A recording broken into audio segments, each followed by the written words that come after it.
Pemirsa, kecurigaan publik akan independensi Hakim Mahkamah Konstitusi dalam menguji gugatan soal batas usia minimal Capres-Cawapres terbukti dengan terbitnya putusan bahwa kepala daerah bisa berpartisipasi dalam Pilpres meski belum berusia 40 tahun. Publik bahkan dipertontonkan kentalnya aroma politik di balik keputusan tersebut oleh Hakim MK sendiri. Lalu mengapa Hakim MK tidak mampu menghindar dari cawe-cawe politik penguasa? Kita akan mengulasnya bersama mantan Hakim MK, I Dewa Gede Palguna dan pakar tata negara Zainal Arifin Muchtar. Selamat malam Pak Palguna dan Mas Uceng. Selamat malam, Bella. Selamat malam. Baik, saya ke Pak Palguna dulu ya. Pak Palguna, hari ini MK menolak uji material batas usia calon presiden dan wakil presiden maksimal 70 tahun, tapi tidak pernah terlibat HAM dan juga sudah maju dalam Pilpres sebanyak 2 kali. Anda melihat keputusan kali ini juga syarat muatan politik? Saya tidak pernah mengatakan syarat muatan politik. Saya cuma mengatakan bahwa saya kecewa ketika Mahkamah Konstitusi memutuskan suatu hal yang dalam pertimbangan ini kembali ke putusan dulu ya, yang untuk norma hukum yang sama itu ditolaknya dan beberapa saat ditolaknya dengan alasan bahwa itu adalah legal policy atau disebutkan open legal policy, tapi kemudian dalam perkara berikutnya untuk norma yang sama dikabulkan dengan menambahkan alasan conditionally unconstitutional tanpa ada penjelasan yang memadai di situ. Nah, sehingga akhirnya tanpa harus saya yang menyebutkan bahwa itu ada persoalan politik atau tidak, orang-orang kemudian mengait-ngaitkan itu dengan beberapa fakta-fakta sosial yang kemudian terhubung sedemikian rupa dan secara nalar itu lalu bersambungan. Jadilah kemudian ini dianggap sebagai ada aroma politik di dalamnya. Nah, sekarang kembali kepada putusan yang terakhir tadi.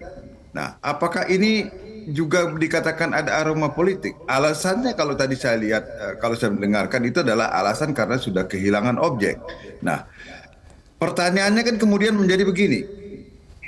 Apa yang menyebabkan ketika norma yang sama, pasal 169 huruf Q, Undang-Undang tentang Pemilu, diputus ditolak, yang kemudian menurut hukum acara, baik yang diatur dalam Undang-Undang Mahkamah Konstitusi maupun Peraturan Mahkamah Konstitusi tentang pedoman beracara dalam pengujian undang-undang terhadap Undang-Undang Dasar, dikatakan bahwa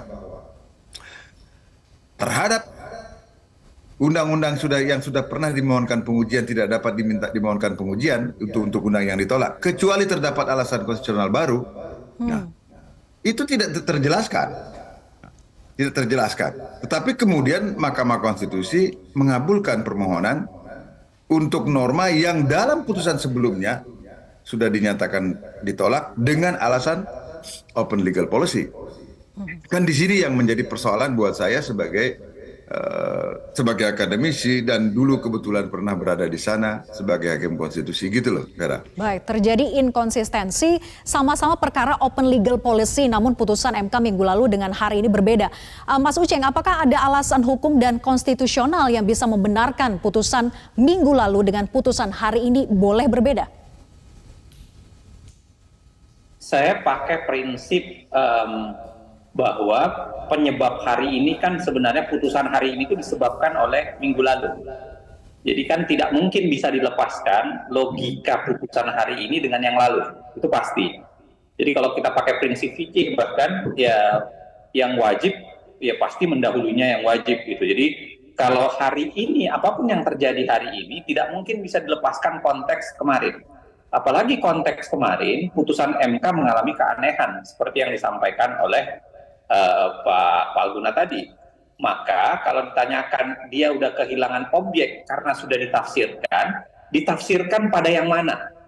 Pertanyaannya, ditafsirkan pada perkara yang lain 50, 51 atau ditafsirkan pada perkara 90, 91. Yang mananya gitu, itu satu. Kemudian yang kedua, kalau kita bicara soal elan, salah satu elan yang dielaborasi oleh putusan MK yaitu mau mendukung anak muda misalnya. Ya, pertanyaannya kenapa kemudian usia 70 ditolak kalau begitu? Padahal usia 70 itu memperbolehkan sesuatu yang sangat tidak mudah. Atau kemudian kita bisa tarik lagi misalnya bagaimana MK membangun logikanya tiba-tiba mengatakan bahwa yang sekarang ini sudah hilang hanya karena sudah diputuskan yang lalu. Nah, kenapa tidak dielaborasi? Persis tadi pernyataan Pak Palguna, kenapa tidak dielaborasi alasannya? Alasannya kan harusnya bisa dielaborasi, karena sangat mungkin orang mengajukan kembali walaupun sudah diputus, kalau itu alasan yang digunakan oleh alasan berbeda. Apapun itu, saya kira begini Mbak, kalau kita bilang hari ini tidak politis, belum tentu. Kalau kita bilang hari ini politis, nyatanya sebenarnya putusan hari ini itu tersangkut dengan putusan 90, putusan yang dibacakan beberapa hari yang lalu. Maka saya kira memang perdebatan terbesarnya itu adanya di putusan 90. Bagaimana MK dalam tanda kutip mempermalukan dirinya sendiri dengan melakukan putusan dengan gaya itu.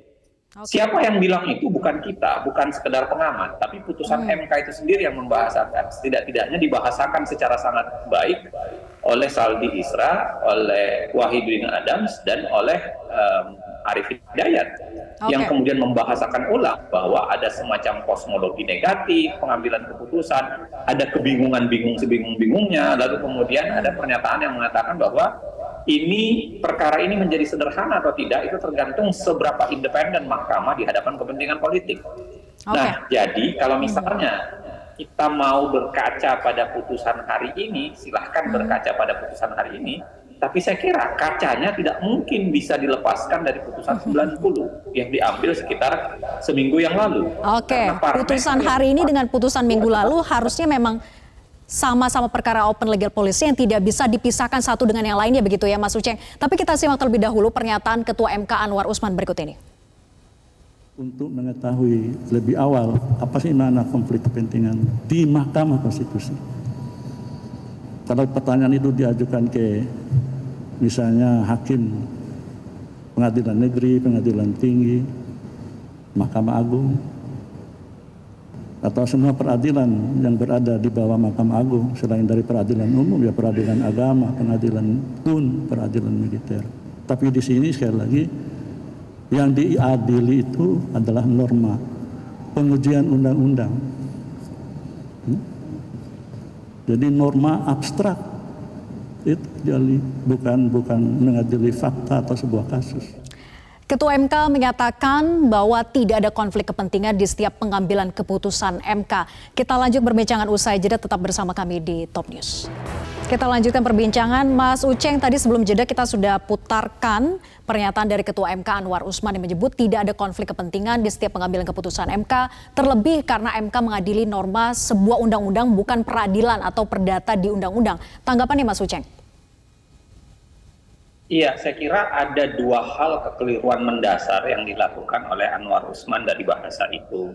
Yang pertama, jangan lupakan permohonan yang dimohonkan itu langsung mention nama Gibran. Jadi dari semua permohonan yang masuk di minggu lalu, itu tidak ada satupun yang membahas nama Gibran. Tetapi khusus permohonan yang malah diputus oleh beliau, itu ada nama Gibran di situ. Jadi tidak mungkin bisa dilepaskan konteksnya ketika mengatakan bahwa ini bukan kasus konkret, ini hanya kasus norma, satu. Kemudian yang kedua, kita bicara soal implikasi. Implikasi dari putusan itu sangat berkaitan erat dengan Gibran Rakabuming yang sekaligus adalah keponakan dari Ketua Mahkamah Konstitusi. Saya kira Ketua MK harus membaca kembali pasal 17 Undang-Undang Kekuasaan Kehakiman yang jelas-jelas mengatakan bahwa orang tidak boleh menjadi hakim kalau itu ada kepentingannya, apalagi dalam status keluarga. Jadi dia harusnya menarik diri. Jadi MK tidak ada masalah mempersidangkan itu. Jadi MK tetap saja bisa menyidangkan itu, tetapi khusus untuk Ketua MK itu tidak boleh melakukan. Kenapa? Karena dia tersangkut bukan sekedar nama dalam permohonan, tetapi juga implikasi dari putusan itu bisa berada pada dia. Belum lagi yang dituliskan oleh hakim-hakim lain yang mengatakan ada keanehan luar biasa kan yang dilakukan misalnya oleh Ketua MK.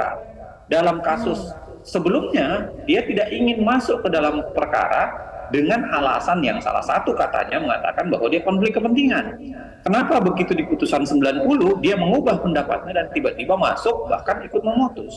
Nah, jadi saya kira apa pernyataan Pak Anwar Usman itu terlalu sederhana dan menyederhanakan problem pelanggaran yang telah dilakukan, ya. Pelanggaran yang dugaan saya telah dilakukan oleh dia gitu. Karena dia tidak mempertimbangkan begitu banyak hal, bukan sekedar undang-undang kekuasaan kehakiman, tetapi juga dua hal yang saya bilang tadi. Putusan itu mengungkit langsung namanya pengagum Gibran Rakabuming, plus pada saat yang sama implikasinya itu terkena langsung pada ponakan yang memang dimention dalam putusan.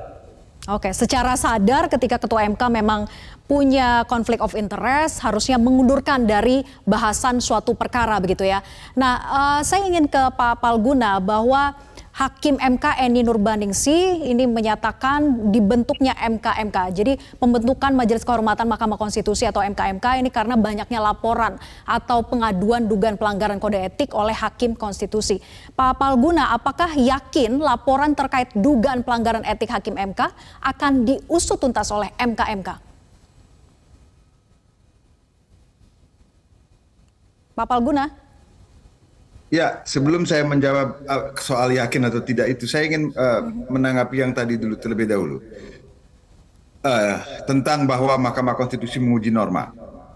Itu justru yang menjadi titik poin saya. Karena putusan Mahkamah Konstitusi yang menguji norma secara abstrak itu, abstrak norm itu, dan putusannya berlaku erga omnes, tidak berangkat dari kasus-kasus nyata atau kontroversi seperti yang berlaku di Amerika Serikat, Mahkamah Konstitusi harus lebih hati-hati. Karena sekali diputus itu akibatnya bukan hanya berlaku bagi pemohon, tetapi bagi seluruh warga negara Indonesia.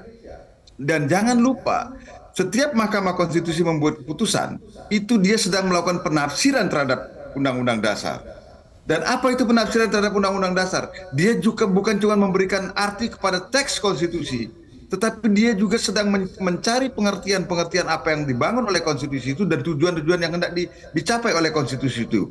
Dalam setiap perkara yang masuk dalam kewenangannya, itulah yang harusnya menjadi paradigma berpikir dari setiap hakim konstitusi. Sekarang saya kembali kepada pertanyaan Vera tadi. Apakah yakin bahwa itu akan diusut tuntas? Kalau melihat komposisi majelis hakimnya, saya yakin. Ada Profesor Jimli Asidiki di situ, guru saya, sahabat dan juga sekaligus kawan berdebat ya, Ketua Mahkamah Konstitusi yang lama. Saya tidak meragukan kredibilitas beliau. Ada Profesor Bintan Saragi di sana juga dan ada Pak Wahid. Jadi dari sisi itu sebenarnya saya tidak ada keraguan untuk pemeriksaan terhadap kemungkinan adanya pelanggaran kode etik tadi. Yang menjadi concern saya sebenarnya begini. Mengapa sih mesti dibiarkan sampai ada pelanggaran lagi gitu atau dugaan pelanggaran lagi baru kemudian dibentuk MK-MK? Padahal itu jelas merupakan perintah Undang-Undang Mahkamah Konstitusi pasal 27A kalau tidak salah.